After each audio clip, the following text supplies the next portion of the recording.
The last month, as you said, it's not been easy. You've missed out on a game as well.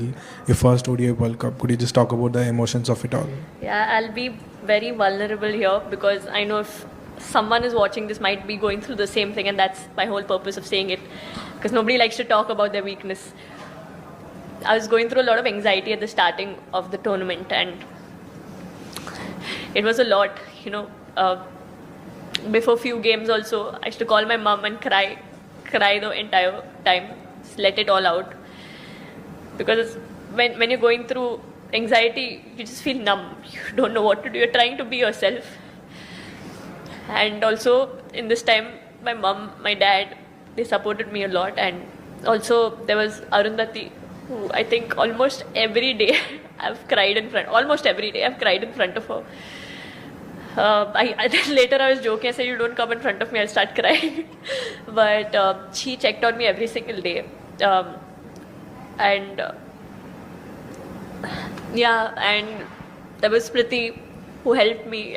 She also knew what I was going through. Few of the net sessions, she was just standing there. Even yesterday she came, she just stood there just because, didn't say much.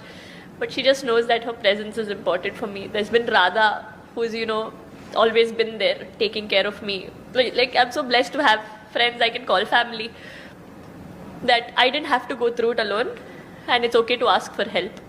And that's what happened. And my mom also, she's as emotional as I am, but she went through a lot, my family went through a lot, but everyone stood by me and believed in me when I didn't, when I couldn't. And the other thing, then what happened, it started with the anxiety thing. Then I was dropped from the team. That really hit me. And when you're dropped, you have a lot of doubts, because I always want to contribute to the team. But that day I couldn't do much sitting out. And then when you come back in, it's a lot more pressure with everything that was happening in the past month.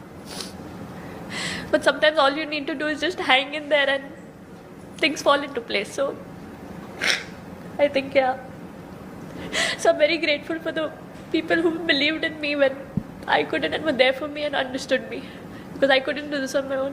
I'm grateful to Jesus because just His presence and reading the Bible just has encouraged me in my tough times. And the Bible says that weeping endures for a night, but joy comes in the morning. And today joy came, but I'm still weeping. Will you take just last two